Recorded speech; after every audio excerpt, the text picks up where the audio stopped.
Hello dears, welcome to your on YouTube channel Pandey classes. जैसा कि आपको पता है कि हमारा अनसॉल्व पेपर सोल्यूशन का एक सेट चला आ रहा है और इस सीरीज़ को हम लोग जारी रखे हुए हैं। जब तक कि आपका एग्ज़ाम नहीं आ जाता तब तक हम लोग इस सीरीज़ को जारी रखेंगे, जिससे कि अधिक से अधिक मैं आपको सेट को सॉल्व करवा सकूं, क्योंकि टाइम बहुत कम मिला। लेकिन जितना टाइम मिला उसमें हम लोग भरपूर करने का, उसमें बेहतरीन करने का प्रयास करेंगे। तो अनसॉल्व पेपर में हम लोग बढ़ते बढ़ते पहुंच चुके हैं 2023 के 2023 822 DW के सेट नंबर 2 पर। ठीक है, और सेट नंबर 2 का जो खंड आ है ये पहले ही आपके यूट्यूब चैनल पर अपलोड किया गया है।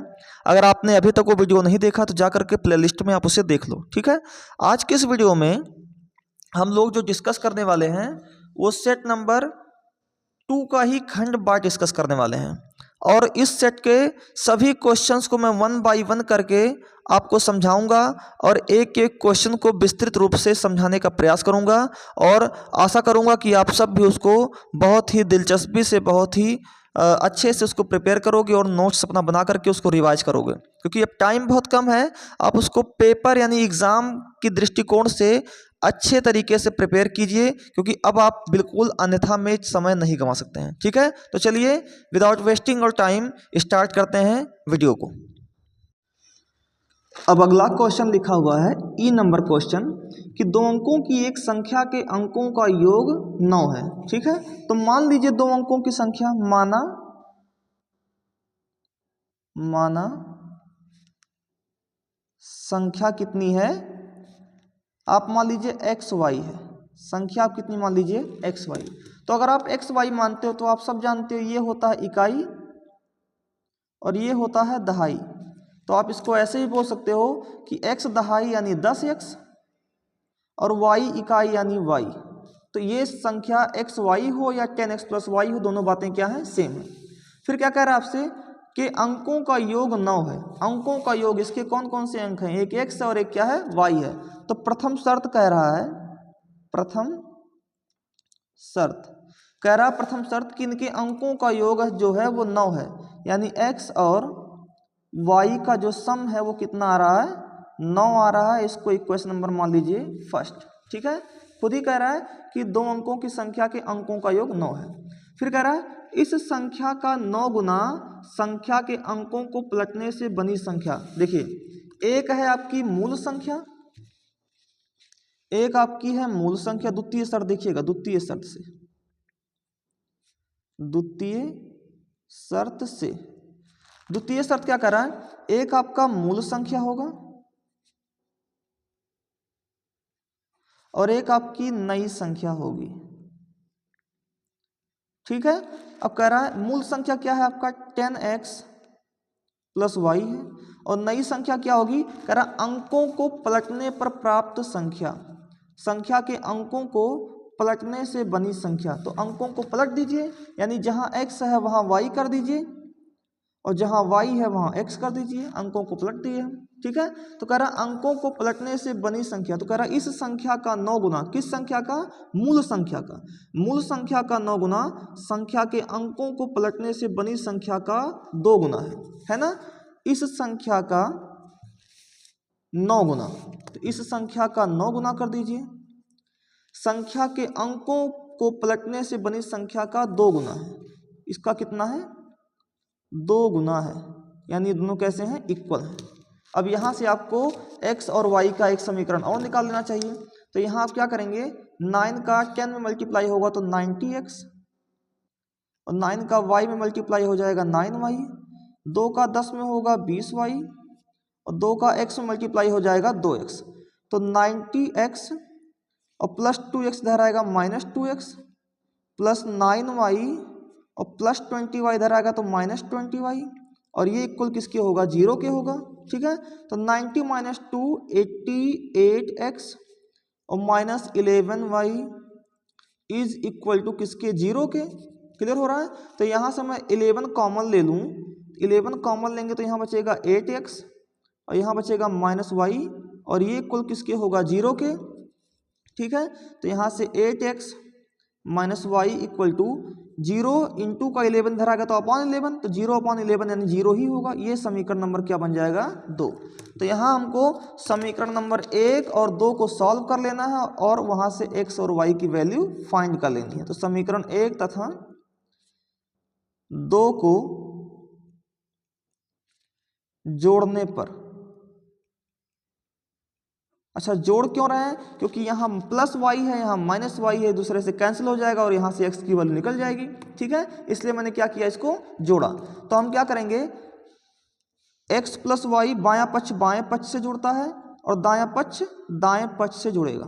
तो एक्स प्लस वाई और प्लस 8x माइनस वाई बराबर, इधर है 9, इधर कितना है, माफ कीजिएगा, इधर है 9 और इधर कितना है आपका 0। तो 9 प्लस 0 9 ही होगा। तो y से y कैंसिल आउट हो गया, 8x और 8x 9x, 8x और 1x 9x बराबर 9। तो यहाँ से x की वैल्यू निकल के आ जाएगी 9/9। ठीक है, और 9 से 9 कैंसिल हो गया तो x की वैल्यू कितनी आई, 1 आई। तो x इक्वल टू कितना हो गया 1। अब x इक्वल टू 1 समीकरण 1 में रखने पर, 1 में रखने पर समीकरण 1 क्या है आपका, x प्लस वाई बराबर कितना दिया हुआ है 9, x की वैल्यू 1 रख दूं और प्लस वाई बराबर कितना है 9। तो यहाँ से y की वैल्यू निकल के सामने आएगी 9 माइनस 1, प्लस 1 उधर जाएगा माइनस 1। तो यहाँ से y इक्वल टू आ जाएगा 8। तो x की वैल्यू 1 और y की वैल्यू 8। तो लिखेंगे अतः, आपसे पूछा है तो संख्या ज्ञात कीजिए, लिखेंगे अतः संख्या बराबर, आपने संख्या क्या माना है एक्स वाई, और x की वैल्यू कितनी मानी है आपने 1 और y की वैल्यू कितनी ली है 8। तो 18 ही इस प्रश्न का क्या होगा, राइट आंसर होगा। ठीक है, आशा है आपको ये पूरा क्वेश्चन समझ में आया है। ठीक है, चलिए बढ़ते हैं नेक्स्ट क्वेश्चन की तरफ। अब देखिए F नंबर प्रश्न है कि निम्नांकित आंकड़ों का बहुलक ज्ञात कीजिए। वर्ग अंतराल दिया हुआ है, बारंबारता दिया हुआ है। तो मैंने यहाँ लिख लिया है पहले ही वर्ग अंतराल और उसकी बारंबारता है। ठीक है, तो अब आपको क्या करना है, जब भी आपको बहुलक निकालना हो, जब भी आपको बहुलक फाइंड करना हो, तो सबसे पहला काम आप क्या किया करो, बहुलक का फॉर्मूला ही लिख लिया करो। फॉर्मूला ही इसमें मेन होता है, सांख्यिकी चैप्टर में सबसे मेन होता है फॉर्मूले, और वो आपको लर्न होने चाहिए। ठीक है, तो फॉर्मूला में क्या होता है, L plus F1 minus F0 upon 2F1 minus F0 और माइनस F2 और इनटू में क्या है H। ठीक है, ये आपका क्या होता है, बहुलक का फॉर्मूला होता है। क्लियर हो रहा है। अब यहाँ आपको क्या करना है, F1 F0 L ये सारी वैल्यू फाइंड करनी है। तो आपका F1 क्या होता है, देखिए आप जब फॉर्मूला याद किए होंगे तो आपको इतना पता होगा कि F1 को बोलते हैं बहुलक वर्ग। और बहुलक वर्ग क्या होता है, जिसकी बारंबारता सबसे अधिक है वही बहुलक वर्ग है। तो ये हमारा सबसे अधिक, यही हमारा 20 है, तो यही हमारा F1 है, यही मेरा क्या है F1। और F1 से जस्ट पहले F0 आता है और F1 के जस्ट बाद F2 आता है, इसमें कोई दिक्कत किसी को है ही नहीं। और F1 कैसा होता है, बहुलक वर्ग। तो बहुलक वर्ग की सबसे निम्नतम सीमा ही हमारी क्या होती है, L होती है। यानी अगर मैं कहूँ L की वैल्यू कितनी आए तो आप कहोगे 40 आई, F1 की वैल्यू कितनी आए तो आप कहोगे 20 आई, F0 की वैल्यू कितनी आई आप बोलोगे 12 आई, और F2 की वैल्यू कितनी आए तो कहोगे आप 11 आई। और हाइट तो आप सबको पहले ही पता है कि कितने का डिफरेंस है, 10-10 का आपको डिफरेंस दिख रहा है, और वही आपकी क्या है, हाइट है। क्लियर हो रहा है। और उठा करके इसी फॉर्मूले पे पुट कर दीजिए, आपका आंसर आ जाएगा। L की वैल्यू कितनी है 40 है, तो यहाँ 40 रख दीजिए, प्लस F1 की वैल्यू है 20 माइनस F0 की वैल्यू है 12 अपॉन 2 इंटू F1 की वैल्यू कितनी है 20 माइनस F0 की वैल्यू, F0 यानी F0 की वैल्यू कितनी है 12 और माइनस F2 की वैल्यू कितनी है 11, और इनटू में कितना हाइट, हाइट कितना है भैया 10 है। सॉल्व करते हैं, इसी को पुट कर लिया आप वैल्यू। अब आपको सॉल्व करना है तो 40 प्लस 20 में से 12 जाएगा 8 आएगा, और 20 दूना 40 माइनस -12 -11 ऐड हो जाएगा, तो 11 और 12 कितना हो जाएगा 23 हो जाएगा, और इनटू में कितना हो जाएगा 10। ठीक है, अब यहाँ से सॉल्व करेंगे इसको, तो ये आएगा 40 प्लस 8/40 माइनस 23 कितना होता है 17 होता है, और इनटू में कितना 10। तो यहाँ से देखेंगे तो 40 प्लस 8 दहाई कितना होगा 80 होगा, और अपॉन में कितना होगा 17। 80 में 17 से डिवाइड करेंगे, 80 में 17 से डिवाइड कीजिएगा, डिवाइड करेंगे 17 से तो 4.7 आएगा। तो कितना आ जाएगा 4.7। तो यहाँ लिखेंगे 40 प्लस 80/17 की वैल्यू 4.7 आएगी। तो ऐड कीजिएगा इसको, तो 40 में 4 ऐड करेंगे तो 44.7, और यही इस प्रश्न का जो है वो राइट आंसर होगा। ठीक है, तो आशा है आपको बहुलक फाइंड करना अच्छे से समझ में आ गया होगा। ठीक है, अगर आपको समझ में आ रहा है तो प्लीज़ वीडियो को लाइक करते रहिए और चैनल को सब्सक्राइब करते रहिए। चलिए मिलते हैं नेक्स्ट वीडियो में और भी इंपॉर्टेंट टॉपिक्स के साथ। अब देखिए अगला क्वेश्चन दिया हुआ है दूसरे का ए का पहला नंबर क्वेश्चन कि दर्शाइए कि एक धनात्मक विषम पूर्णांक 4q + 1 या 4q + 3 के रूप का होता है जहां q एक पूर्णांक है। ठीक है, तो चलिए सॉल्व करते हैं। आपको सबसे पहला काम क्या करना है, सबसे पहला काम कि माना a एक धनात्मक विषम पूर्णांक है, माना a एक धनात्मक विषम पूर्णांक है। ठीक है, एक ऐसा है एक धनात्मक विषम पूर्णांक है जहां क्योंकि 4q + 1 के फॉर्म में है तो यहां मानेंगे जहां b = क्या दिया हुआ है 4, जहां b = 4 है। ठीक है, तो अब आप जानते हैं कि अगर मैं a में b से डिवाइड करूं, a में b से डिवाइड करूंगा तो कुछ भी जाएगा।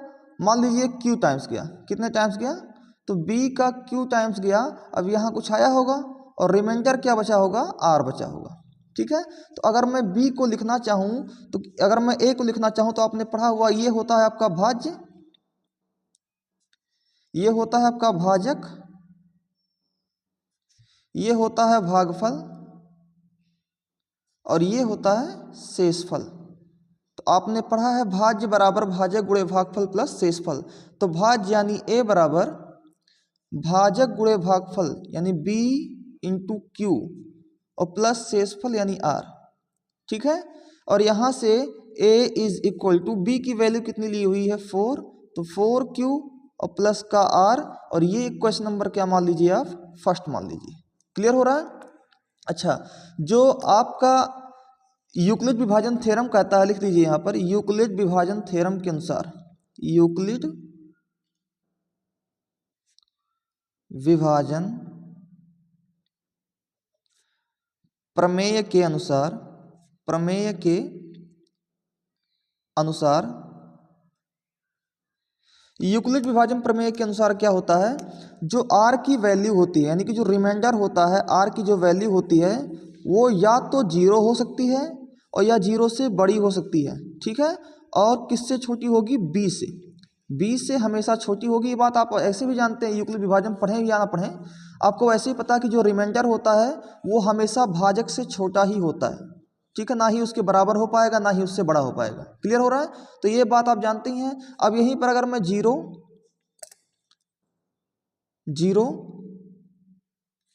r, यहाँ b की वैल्यू कितनी दी हुई है 4 ले लें। ठीक है, अब आपको पता है r का संभावित मान, तो r का संभावित मान क्या क्या हो सकता है, r का संभावित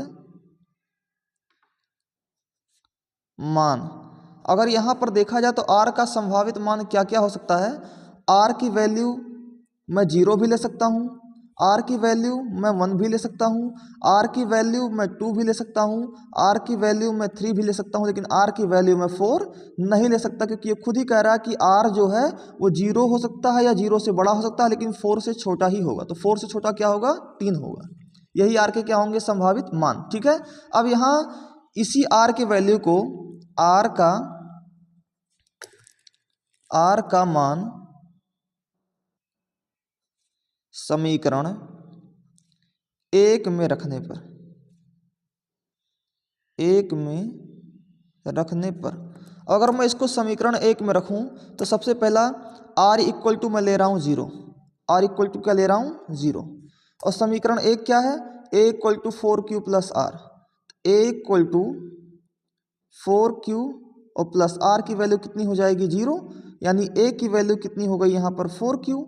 और अगर मैं इसको 2 से डिवाइड करूँ, इसको 2 से डिवाइड करूँगा तो 2 2s आर 4, यानी कि टोटली डिविजिबल हो जाएगा। और जो वैल्यू 2 से डिविजिबल होता है उसी को आप क्या बोलते हैं, सम संख्या। तो ये कैसी संख्या होगी, सम पूर्णांक होगा। ये कैसा पूर्णांक होगा भैया, सम पूर्णांक होगा। ठीक है। अब इसी तरह से r की दूसरी वैल्यू लेते हैं, और r की दूसरी वैल्यू क्या है, r इक्वल टू 1 है। अब r इक्वल टू 1 लेंगे तो यहाँ पर a की जो वैल्यू निकल के आएगी सामने, वो आएगी 4q प्लस जहाँ 0 है वहाँ क्या हो जाएगा 1 हो जाएगा। ठीक है। अब इसको अगर आप 2 से डिवाइड करेंगे तो 2 से जैसे ही आप इसको डिवाइड करेंगे तो क्या हो जाएगा 4q अपॉन 2 और प्लस 1 अपॉन 2। ये तो डिविजिबल हो जाएगा, लेकिन ये डिविजिबल नहीं होगा, यानी ये टोटली डिविजिबल नहीं है। इसका मतलब ये कैसा है, जो 2 से डिविजिबल नहीं होता उसे हम क्या बोलते हैं, विषम पूर्णांक बोलते हैं। उसे हम क्या बोलते हैं, विषम पूर्णांक बोलते हैं। क्लियर हो रहा है। अगली बात पे बढ़ते हैं। फिर r इक्वल टू क्या लीजिए 3 लीजिए, सॉरी 2 लीजिए। r की वैल्यू 2 लेते हैं आप, तो यहाँ लिखा हुआ है a equal to 4q plus जहाँ पर 1 लिए वहाँ क्या हो जाएगा, अब 2 हो जाएगा। अब इसको अगर आप 2 से डिवाइड करते हो, इसको आप 2 से डिवाइड करोगे तो 4q अपॉन 2 हो जाएगा और प्लस 2 अपॉन 2 हो जाएगा। ठीक है। अब यहाँ डिवाइड कीजिएगा तो 2 2s आर 4 और 2 1s आर 2, यानी दोनों ही डिविजिबल हो गया। यहाँ आया 2q, यहाँ आया 1। ठीक है। तो 2q प्लस 1 यानी टोटली डिविजिबल हो गया। तो जो 2 से डिविजिबल हो जाता है उसे हम क्या बोलते हैं, सम पूर्णांक बोलते हैं, सम पूर्णांक बोलते हैं। अब इसी प्रकार आप एक बार लास्ट जो बचा हुआ है संभावित मान r का 3, तो r इक्वल टू क्या लीजिए 3 ले लीजिए। r इक्वल टू जैसे ही आप 3 लेते हैं तो आपको दिखेगा a इक्वल टू 4q और प्लस 2 जहाँ लिखा हुआ है वहाँ क्या लिखेंगे, अब 3 लिखेंगे। तो यहाँ पर a, अब इसको अगर मैं 2 से डिवाइड करूँ तो आप कहोगे 4q अपॉन में 2 और प्लस 3 अपॉन में 2। ये तो 2 से डिविजिबल हो गया, लेकिन ये डिविजिबल नहीं हुआ, यानी टोटली डिविजिबल नहीं हुआ। So you can say that ये कैसा होगा, विषम पूर्णांक होगा। ओके। तो अब आपने देखा कि यहाँ पर 4q प्लस 1 विषम पूर्णांक था और यहाँ पर 4q प्लस 3 विषम पूर्णांक हुआ। तो आप यहाँ लिख देंगे अतः धनात्मक विषम पूर्णांक, धनात्मक विषम पूर्णांक 4q प्लस 1 या 4q प्लस 3 के रूप में होती है, रूप में होती है। ठीक है। और इसी को आपको प्रूव करना था, यही आपने प्रूव कर लिया। ठीक है। तो आशा है आपको ये क्वेश्चन समझ में आया होगा। चलिए बढ़ते हैं नेक्स्ट क्वेश्चन की तरफ।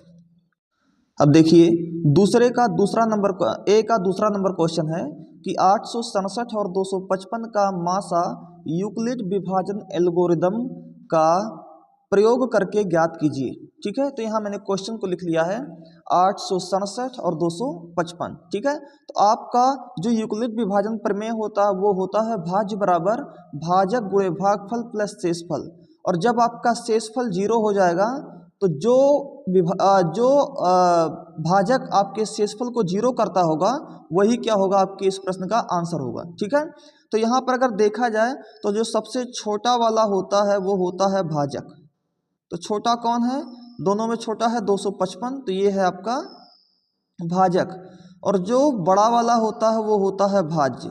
तो भाज्य कौन होगा, 867। ठीक है। अब मैं 800 यहाँ भाज्य की जगह पे 867 लिख दूं, इज इक्वल टू भाजक कितना है आपका 255। अब मैं 255 से 867 में डिवाइड करूंगा तो कितनी बार जाएगा, 3 बार लेके जा सकते हैं। तो 3 पचे 15, 3 पचे 15, 15 और 1 16, 3 दूना 6, 6 और 1 7, 3 पचे 15, 3 पचे 15, 1 16, 3 दूना 6 और 1 7, 7 में से 5 जाएगा 2, 6 में से 6 जाएगा 0 और 8 में से 7 जाएगा 1। ठीक है। यानी कितनी बार गया, 3 बार, तो ये हमारा क्या है, भागफल है। तो भागफल कितना आया यहाँ पर 3 आया, और प्लस शेषफल कितना आया 102 आया।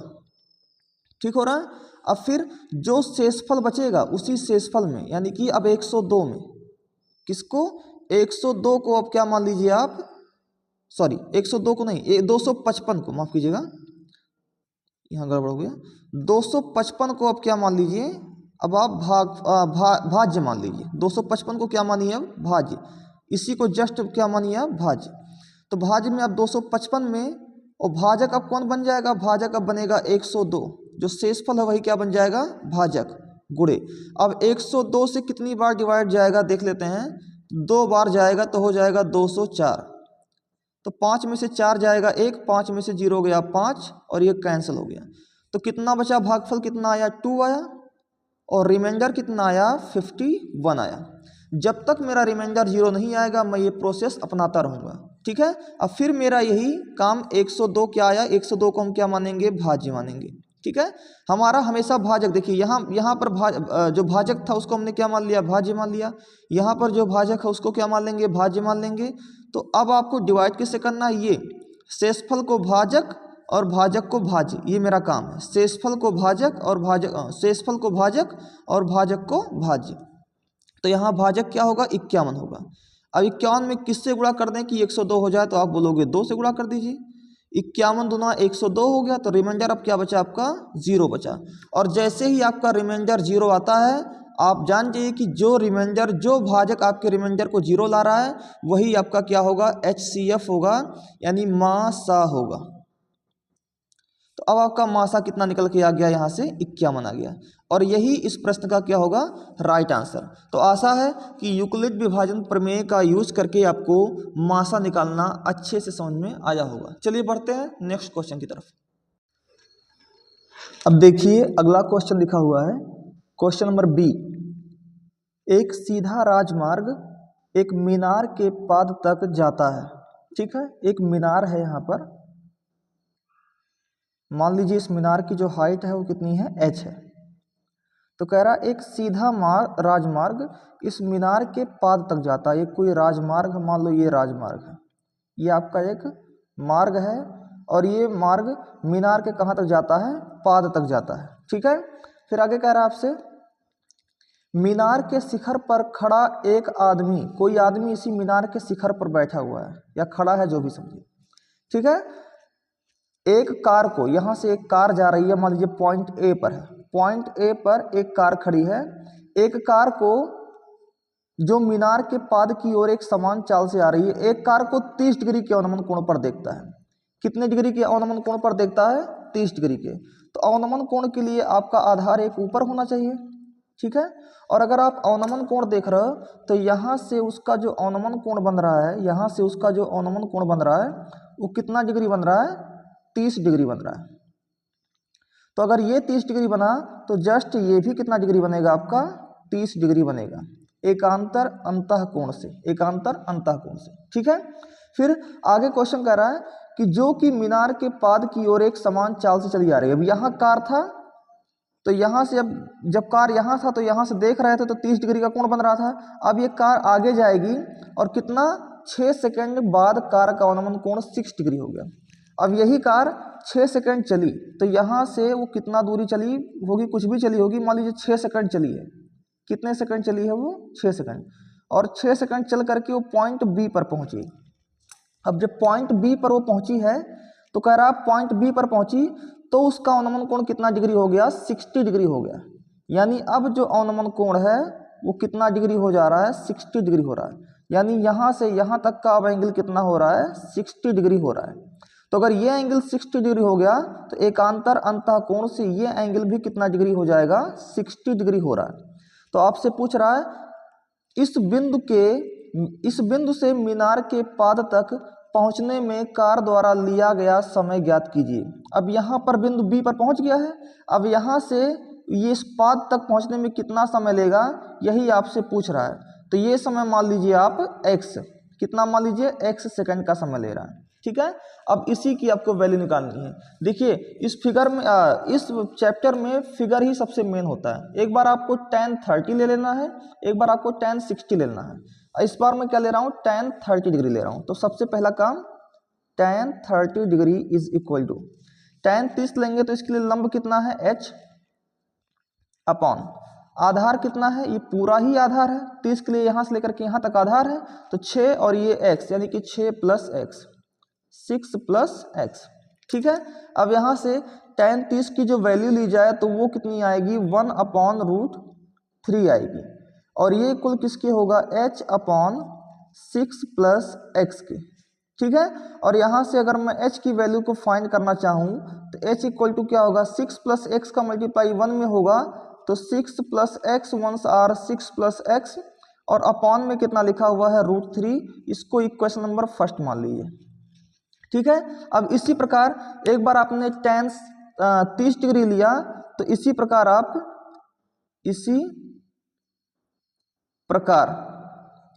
एक बार tan 30 लिए, अब एक बार tan 60 ले लीजिए, tan 60 डिग्री और tan 60 डिग्री बराबर लंब बटे आधार। तो लंब इसके लिए कितना होगा h होगा अपॉन आधार यहाँ से यहाँ तक यानी x होगा। ठीक है। तो अब देखा जाए तो tan 60 की वैल्यू होगी कितनी रूट 3 और ये इक्वल होगा h अपॉन एक्स के, h अपॉन एक्स के। और यहाँ से अगर मैं x को इस तरफ भेजूंगा तो h की वैल्यू कितनी आ जाएगी रूट 3x। ये क्वेश्चन नंबर क्या बन गया आपका सेकंड बन गया। अब अगर आपको मैं देखूं कि समीकरण 1 तथा 2 से अगर इन दोनों समीकरणों की तुलना की जाए तो यहाँ भी आपको h दिख रहा है और इधर भी आपको h दिख रहा है। तो h वाले दोनों बराबर हैं, तो अगर ये दोनों बराबर हैं तो ये दोनों भी बराबर होंगे यानी कि 6 प्लस एक्स अपॉन रूट 3 ये इक्वल होगा किसके रूट 3x के। इतनी बात क्लियर हो रही है। अब आप यहाँ से कहेंगे कि 6 plus x is equal to ये रूट 3 इधर जाएगा मल्टीप्लाई हो जाएगा तो रूट 3 इंटू रूट 3 केवल 3 आएगा और x बचेगा। तो यहाँ से 6 इक्वल टू 3x, ये प्लस x इधर आएगा minus x, 3x minus 1x आएगा 2x और ये इक्वल टू आएगा 6। तो 2 3s आर 6 यानी x की वैल्यू कितनी आ जाएगी 3 सेकेंड आएगी। ठीक है। तो आप यहाँ लिख देंगे अतः कार बिंदु B से 3 सेकेंड पश्चात पाद बिंदु तक पहुंचेगी, पाद बिंदु तक पहुंचेगी। ठीक है। और यही इस प्रश्न का होगा राइट आंसर। तो आशा है आपको ये क्वेश्चन समझ में आया होगा। चलिए बढ़ते हैं नेक्स्ट क्वेश्चन की तरफ। अब देखिएगा दूसरे का C नंबर प्रश्न है कि बिंदुओं A -2,2 और B 2,8 को जोड़ने वाले रेखाखंड AB को 4 भागों में विभाजित करने वाले बिंदु के निर्देशांक ज्ञात कीजिए। ठीक है। अब ये मैंने लिख लिया है कि A का निर्देशांक है -2,2 और B का निर्देशांक है 2,8। ठीक है। अब सबसे पहले मैं सबसे मध्य बिंदु का निर्देशांक निकालना चाहता हूँ।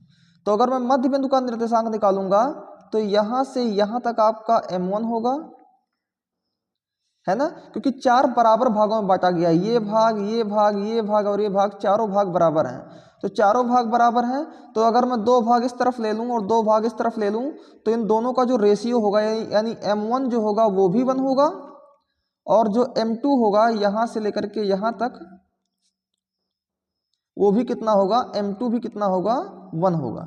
यानी इन दोनों का रेशियो M1 इंटू M2 यानी 1:1 आएगा। ठीक है। तो अगर मैं यहाँ निर्देशांक मान लीजिए निर्देशांक आपका पॉइंट P और अगर मैं P का निर्देशांक निकालना चाहूँ Px, y का, तो Px, y का निर्देशांक क्या होगा, उसका जो फॉर्मूला होगा वो क्या होता है, मध्य बिंदु के निर्देशांक का फॉर्मूला होता है x1 plus x2/2, x1 plus x2/2 y1 plus y2/2। ये होता है मध्य बिंदु के निर्देशांक का फॉर्मूला। तो x1 कितना है भैया -2 प्लस x2 कितना है 2/2 कॉमा y1 कितना है 2 प्लस y2 कितना है 8/2।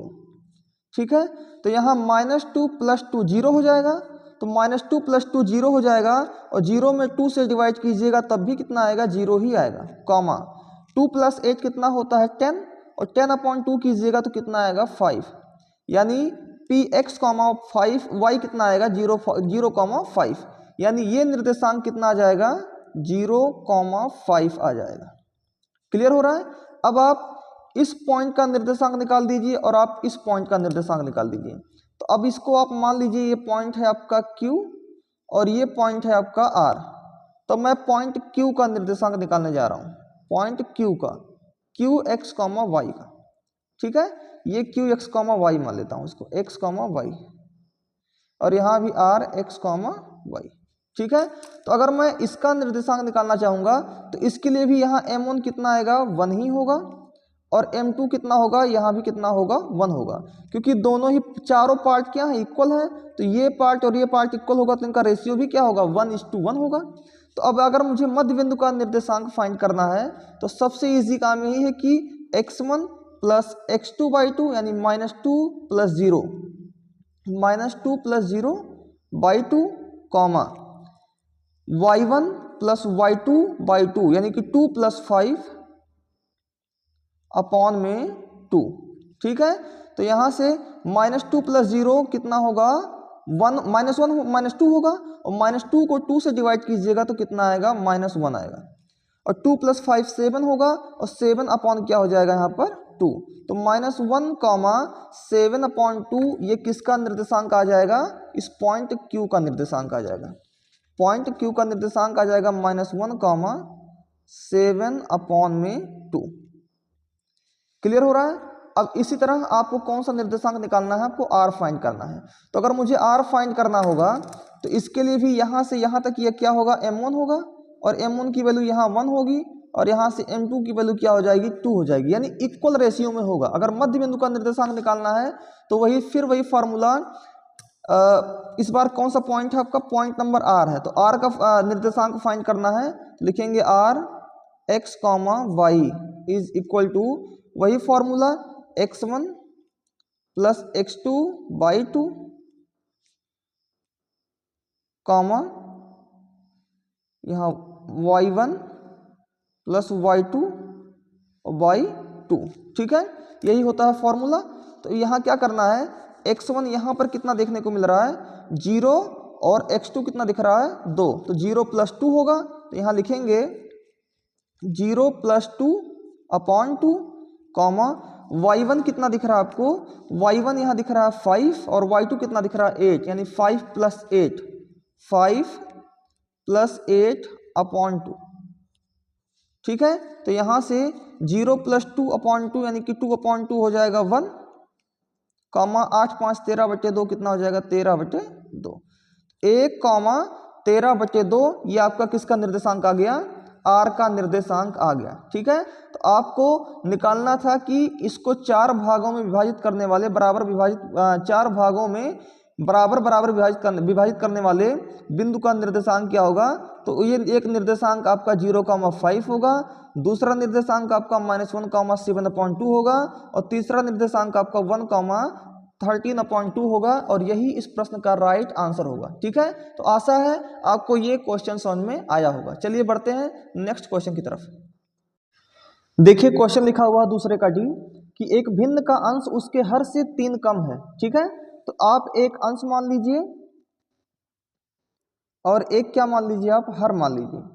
कह रहा भिन्न का जो अंश है वो हर से कितना कम है, 3 कम है। ठीक है, तो यहाँ आपको हर से 3 कम करना है, तो अगर मैं हर को x मान लूँ तो अंश उससे क्या होगा 3 कम होगा।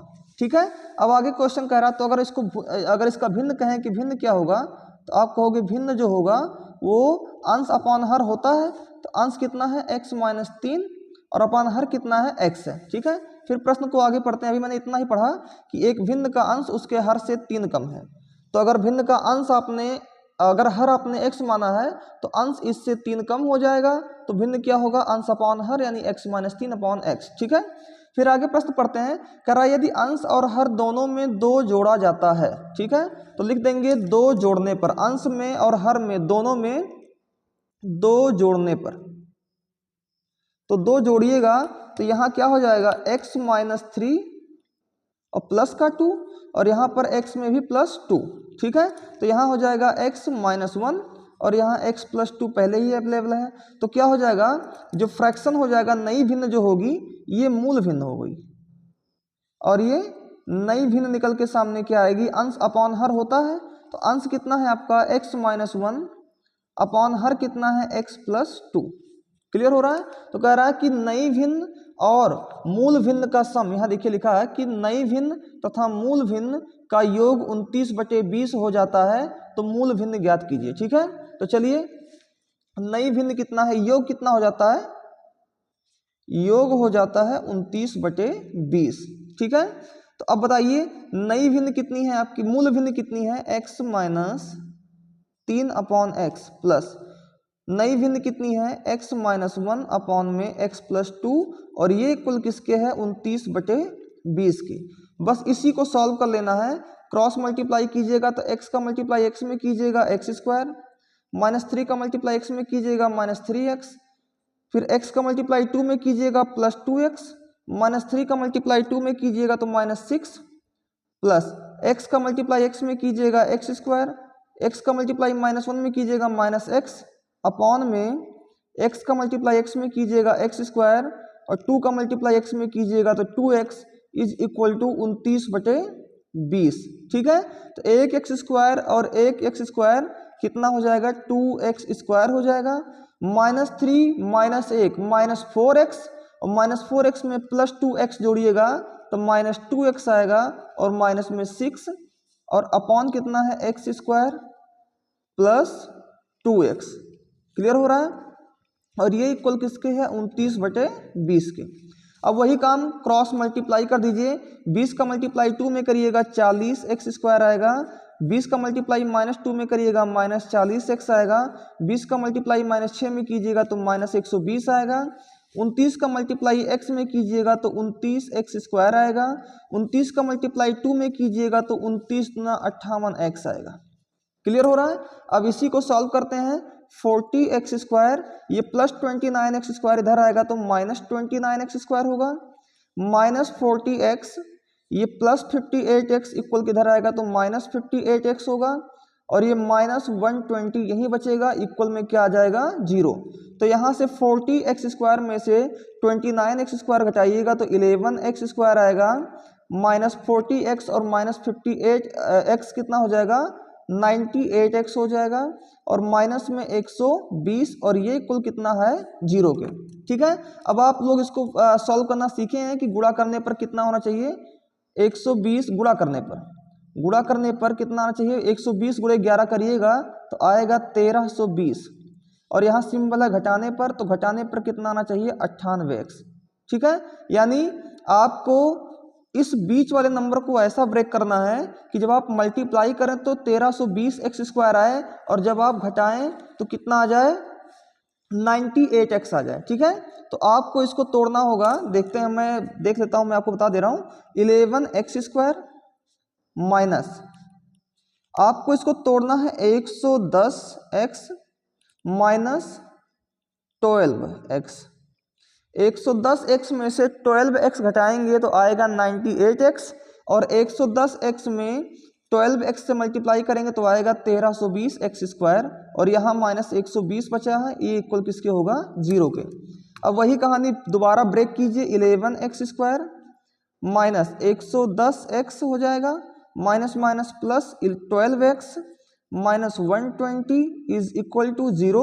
इन दोनों में क्या कॉमन दिख रहा है, 11 कॉमन दिख रहा है, 11x कॉमन दिख रहा है, तो अंदर बचेगा केवल x, माइनस 11 दहाई 110 यानी x माइनस 10, और इन दोनों में क्या कॉमन दिख रहा है, 12 कॉमन दिख रहा है, तो x माइनस क्या हो जाएगा, 10, और ये इक्वल किसके होगा, 0 के, यानी एक ब्रैकेट में x माइनस 10 बचेगा, तो यहाँ बचेगा 11x और प्लस का 12 ये इक्वल किसके होगा 0 के। ठीक है, अब एक बार x माइनस 10 को 0 के बराबर करिए, x माइनस 10 को 0 के बराबर करेंगे तो x की वैल्यू कितनी आ जाएगी +10, और एक बार 11x प्लस 12 को 0 के बराबर करेंगे तो x की वैल्यू कितनी आ जाएगी -12 और अपॉन में 11। ठीक है, अब आपको क्या निकालना है, मूल भिन्न निकालना है। तो मूल भिन्न आपको बताना है, मूल भिन्न। तो मूल भिन्न आपने क्या माना था, यहाँ देख लेंगे, मूल भिन्न है आपका x माइनस 3 अपॉन एक्स। ठीक है, माफ कीजिएगा मुड़ गया, x माइनस 3 अपॉन एक्स, यही आपका मूल भिन्न था। तो यहाँ लिख देंगे x माइनस 3 अपॉन में x। अब यहाँ पर x की वैल्यू कितनी दी हुई है 10, एक बार मैं वैल्यू 10 लेता हूँ, तो 10 माइनस 3 अपॉन 10। ठीक है, तो 10 माइनस 3 अपॉन 10 कीजिएगा तो आएगा 7 अपॉन 10। एक आंसर तो आपका यही आ जाएगा। ठीक है, और एक और भी आंसर आपको लाना है, तो आप क्या करिए, इस बार x इक्वल टू -12 अपॉन 11 ले लीजिए। तो यहाँ क्या करेंगे, मूल भिन्न आपको निकालना है, मूल भिन्न। तो मूल भिन्न क्या होगा, x माइनस 3 यानी -12 अपॉन 11 -3, और अपॉन में कितना है x, और x की वैल्यू -12 अपॉन 11। ठीक है, तो यहाँ से सॉल्व करिएगा तो -12, 11 तियाँ कितना हो जाएगा -33 अपॉन में 11, और ये सबसे नीचे 11 ऊपर चला जाएगा, अपॉन में -12 बचेगा। ठीक है, तो कितना आ जाएगा -12 और -33, 3 और 2 5, और यहाँ पर भी 3 और 1 4, -45, और यहाँ 11 से 11 कैंसिल आउट हो गया, अपॉन नीचे क्या बचेगा माइनस में 12। ठीक है, तो माइनस से माइनस हो गया कैंसिल, तो आ जाएगा 45 अपॉन 12, एक फ्रैक्शन आपका ये भी आएगा। ठीक है, हालांकि आपका जो आपके अनसॉल्व में पेपर में जो आंसर दिया हुआ, जो आपके क्वेश्चन बुक में जो आंसर दिया हुआ यही दिया हुआ है। ठीक है, तो आप यही लगाएंगे और इसी को समझेंगे। ठीक है, तो आशा है आपको ये पूरा ही क्वेश्चन समझ में आया होगा। ठीक है, चलिए बढ़ते हैं नेक्स्ट क्वेश्चन की तरफ। अब अगला क्वेश्चन लिखा हुआ है, हल कीजिए 4/√6 plus 3/√y is equal to 3, और दूसरा एक क्वेश्चन है 8/√x minus 9/√y is equal to 1। इन दोनों इक्वेशंस को हल करना है। हल करने का मतलब आपको x और y की वैल्यूज फाइंड करनी है। ठीक है, तो यहाँ मैंने क्वेश्चंस को पहले लिख लिया है, ये आपका पहला वाला इक्वेशन है, ये आपका दूसरा वाला इक्वेशन है। ठीक है, अब आपको करना क्या है, सबसे जो बेसिक वर्क करना है इसमें भी लेट आपको दिख रहा होगा, ये जो अपॉन में √6 लिखा हुआ है, अगर मैं यहाँ इनटू में 1 कर दूँ, यहाँ पर मैं इनटू में 1 कर दूँ, यहाँ पर मैं इनटू में 1 कर दूँ, यहाँ पर मैं इनटू में 1 कर दूँ। भाई इनटू में 1 करने का मतलब होता है 1/√x। ठीक है भाई, सब में 1 करने पर अगर आपको कहीं कुछ ना दिखे, जान लो सब में मल्टीप्लाई किससे है, 1 से मल्टीप्लाई है। तो 1/√x की वैल्यू अगर मैं मान लूँ, let 1/√x is equal to p and 1/√y is equal to q, ये आप मान सकते हो। तो अगर आपने माना तो यहाँ इस वाले इक्वेशन से अगर आप देखेंगे तो हो जाएगा 4 इंटू 1/√x, और 1/√x की वैल्यू क्या होगी, p होगी। तो 4p प्लस 3 इंटू 1/√y, और 1/√y की वैल्यू कितनी है, q है, तो 3q, और ये इक्वल किसके होगा, 3 के होगा। ये आपका इक्वेशन नंबर क्या बन गया है, फर्स्ट बन गया। क्लियर हो रहा है। अब यहाँ से देखते हैं इस वाले इक्वेशन से, यहाँ से एक इक्वेशन ये है, दूसरा इक्वेशन आपका ये है। इस इक्वेशन से देखा जाए तो इस इक्वेशन से 8 लिखा हुआ है, 8 लिखिए, फिर इनटू में 1/√x, और 1/√x का मतलब है कि 1/√x की वैल्यू क्या माना है आपने, p माना है, तो 8p हो जाएगा, माइनस 9 लिखा हुआ है, 9 लिखेंगे, 1/√y, और 1/√y की वैल्यू आपने क्या लिया हुआ है, q लिया हुआ है, और ये इक्वल किसके होना है, 1 के। ये आपका इक्वेशन नंबर हो गया है सेकंड। ठीक है, अब आपको क्या करना है, आपको फर्स्ट और सेकंड में कोई कॉमन नहीं दिख रहा, क्योंकि हम विलोपन विधि या प्रतिस्थापन विधि किसी विधि से सॉल्व करेंगे तो आपको दोनों में से कोई एक इक्वल होना चाहिए। तो यहाँ 3q है और यहाँ -9q है। मैं अगर इसमें 3 से मल्टीप्लाई कर दूँ, समीकरण 1 में मैं 3 से मल्टीप्लाई कर दूँ तो क्या हो जाएगा, तो तो हो जाएगा 3 4 आर 12, 3 4 आर 12 पी, ठीक है, और plus 3 3 r 9 q is equal to 3 3 r 9। ये आपका इक्वेशन नंबर क्या था, फर्स्ट से क्या बन गया, थर्ड बन गया, यहाँ से क्या बन गया, थर्ड बन गया। आशा है समझ में आ रहा होगा आपको, ठीक है। फिर आगे देखते हैं, अब यहाँ लिखेंगे समीकरण, समीकरण 2 तथा 3 को जोड़ने पर, जोड़ने पर। अच्छा, अगर आप इन दोनों समीकरणों को जोड़ेंगे तो बायां पक्ष बाएं पक्ष से जुड़ता है, दायां पक्ष दाएं पक्ष से जुड़ता है, ये आपको पता है। तो बायां पक्ष में क्या है, 8p माइनस 9q, और ये इसका बायां पक्ष क्या है, 12p plus 9q is equal to 1 और प्लस में 9, ठीक है। Minus 9q plus 9q, minus 9q और प्लस 9q क्या हो गया, कैंसिल हो गया। तो क्या बचा, 8p और 12p हो गया, होता है 20p, और 20p इक्वल टू 9 और 1 कितना हो गया, 10। तो यहाँ से p की वैल्यू निकल के आएगी 10 अपॉन में 20, 10 अपॉन में 20, और आपने p की वैल्यू मानी क्या है, 1 अपॉन रूट एक्स, 1 अपॉन, तो यहाँ p की जगह पर लिख दीजिए 1 अपॉन रूट एक्स, और ये कुल किसके होगा, 10 2s आर 20, ठीक है। तो 1 अपॉन 2 के, अगर मैं क्रॉस मल्टीप्लाई कर दूं तो रूट एक्स का मल्टीप्लाई 1 में होगा तो रूट एक्स ही आएगा, इक्वल टू 2 का मल्टीप्लाई 1 में होगा तो 2 ही आएगा। अब मैं चाह रहा हूं कि रूट हट जाए, मैं यहाँ से रूट को हटाना चाहता हूं, तो दोनों तरफ क्या कर दूंगा, स्क्वायर कर दूंगा, इस तरफ का भी स्क्वायर और इस तरफ का भी स्क्वायर। रूट एक्स का स्क्वायर कीजिएगा तो केवल एक्स आएगा, और 2 का स्क्वायर कीजिएगा तो 4 आएगा, यानी एक्स की वैल्यू कितनी आ जाएगी, 4 आ जाएगी, ठीक है। x की वैल्यू कितनी आ जाएगी, 4 आ जाएगी। फिर उसके बाद अब आपकी x की वैल्यू 4 आ गई, बट यहाँ पर आपको p की वैल्यू कितनी आई थी, 1/2 आई थी, p की वैल्यू कितनी आई थी, 1/2 आई थी।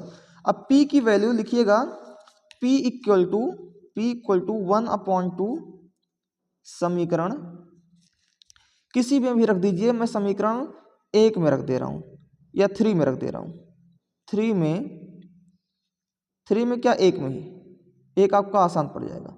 समीकरण 1 में रखने पर, अब समीकरण 1 क्या है, आपके सामने लिखा हुआ है 4p plus 3q equal to 3, ठीक है। लिखेंगे 4p plus 3q equal to 3, यही है। अब लिखेंगे यहाँ पर 4, p की वैल्यू कितनी मानी है हमने, 1/2 और plus 3q is equal to 3, तो 2 2s आर होता है 4, तो यहाँ लिखेंगे 3q इज इक्वल टू 3, और ये 2 1s are 2, plus 2 1s are 2 equal किधर जाएगा, तो माइनस 2 1s आर 2 होगा। तो यहाँ से q की वैल्यू क्या आएगी, 3 माइनस 2 होता है 1, अपॉन में इंटू का 3 इधर आएगा तो अपॉन में 3 होगा। इतनी बात में कोई दिक्कत नहीं है। अब आगे देखते हैं इसमें, अब आपको q की वैल्यू क्या समझ में आई है, यहाँ q की वैल्यू आपने क्या माना हुआ है, 1/√y माना हुआ है, ठीक है। तो यहाँ q के प्लेस पर लिख दीजिए 1/√y, और ये इक्वल किसके होगा, 1/3 के, ठीक है। अब √y का मल्टीप्लाई 1 में करेंगे तो √y ही आएगा, और 3 का मल्टीप्लाई 1 में करेंगे तो 3 आएगा। क्योंकि मैं चाहता हूं कि यहाँ से रूट को हटा दूं, तो दोनों तरफ का क्या करेंगे, स्क्वायर करेंगे, तो √y का स्क्वायर केवल y आएगा, और √3 का स्क्वायर 3 का स्क्वायर 9 आएगा, यानी y की वैल्यू कितनी आ जाएगी, 9 आ जाएगी। और यहाँ पर x की वैल्यू आपने कितना निकाल लिया था, 4, तो y equal to 9 and x equal to 4 is the right answer of this question, ठीक है। आशा है बहुत ही अच्छे से आपको ये क्वेश्चन समझ में आया होगा। चलिए बढ़ते हैं नेक्स्ट क्वेश्चन की तरफ। अब देखिए अगला क्वेश्चन लिखा हुआ है कि एक मोटर बोट जिसकी स्थिर जल में चाल 18 किलोमीटर प्रति घंटा है, ठीक है। यानी जो मोटर बोट की चाल है वो कितनी है, 18 किलोमीटर प्रति घंटा। यहां लिखते हैं बोट की यानी मोटर बोट की चाल, मोटर बोट की चाल कितनी है? 18 किलोमीटर प्रति घंटा। ठीक है, ये मोटर बोट की चाल दिया हुआ है। फिर कह रहा है एक मोटर बोट की चाल, एक मोटर बोट जिसकी स्थिर जल में चाल कितनी है? 18 किलोमीटर प्रति घंटा है। फिर एक है कह रहा 24 किलोमीटर धारा के प्रतिकूल जाने में तथा वही दूरी धारा के अनुकूल वापस आने की अपेक्षा 1 घंटा अधिक लेती है, धारा की चाल ज्ञात कीजिए। तो मान लीजिए धारा की चाल कितनी है? माना धारा की चाल बराबर x किलोमीटर प्रति घंटा। ठीक है, ये बात आपको समझ आ रही है। अब एक बार आप धारा के अनुकूल जा रहे हैं और एक बार आप धारा के प्रतिकूल जा रहे हैं। ठीक है, तो अनुकूल दिशा, अनुकूल चाल और प्रतिकूल चाल, अनुकूल चाल और प्रतिकूल चाल। अगर मैं कॉमन सेंस लगाऊं, बहुत ज़्यादा इसमें सोचने की ना बात किया जाए, तो अभी आप हवा की तरफ जा रहे हो, मान लीजिए अभी आप धारा चल रहा है और आप धारा की दिशा में आप भी चल रहे हो तो उसे अनुकूल बोलेंगे। और आप धारा की ही दिशा में चल रहे हो तो अगर आपकी चाल है 18 किलोमीटर पर आवर, ठीक है, और धारा भी उसी ही दिशा में जा रहा है, तो धारा आपकी चाल को बढ़ाएगा, और बढ़ाने का मतलब आपकी चाल को जोड़ेगा, यानी 18 + x किलोमीटर पर आवर होगा अनुकूल की चाल। कब? जब आप धारा की अनुकूल चाल चलेंगे।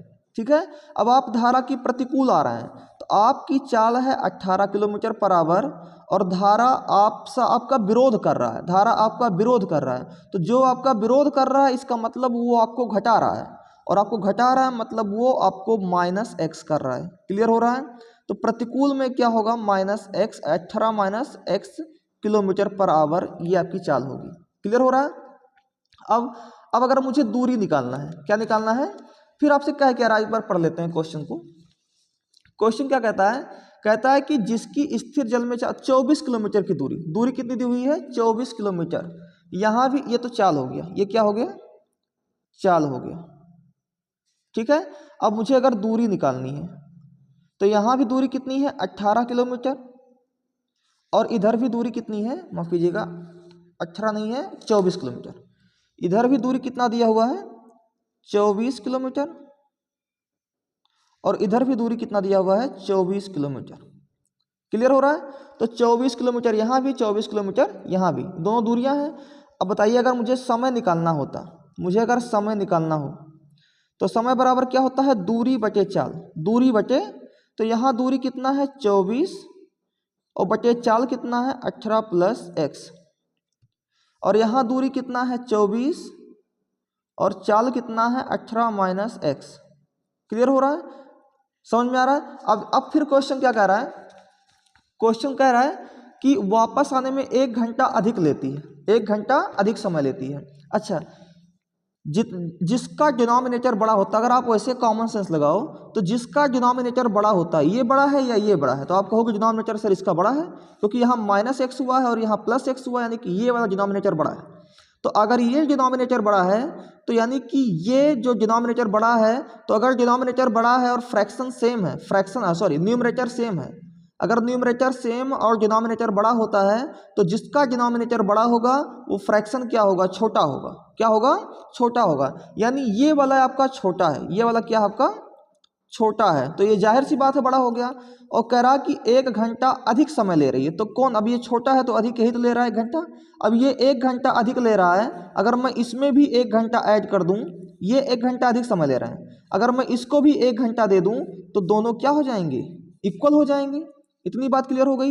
ये 1 घंटा अधिक ले रहा है, 1 घंटा अधिक, ये आपका क्वेश्चन कह रहा है। अगर ये 1 घंटा अधिक ले रहे हैं, ये वाले 1 घंटा अधिक ले रहे हैं, तो मैं इसको भी 1 दे दूंगा, दोनों क्या हो जाएंगे? इक्वल हो जाएंगे। अब इसी को सॉल्व करके आपको x की वैल्यू फाइंड कर लेनी है, वही आपका आंसर हो जाएगा।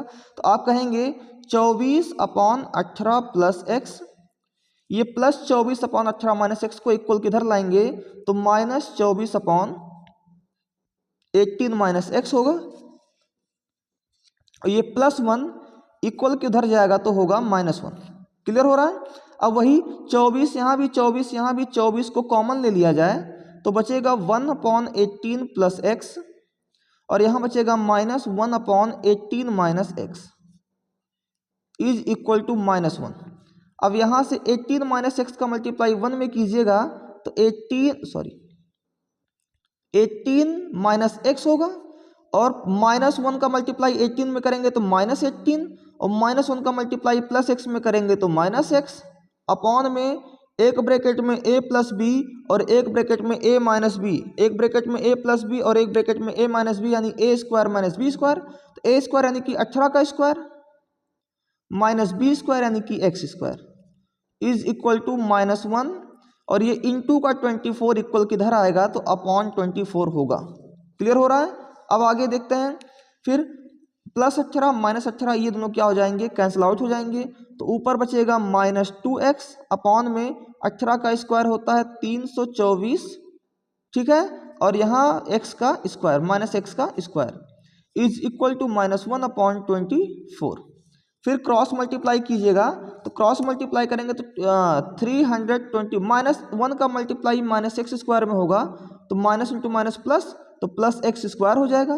-1 का मल्टीप्लाई प्लस 324 में होगा तो -324 हो जाएगा, ठीक है।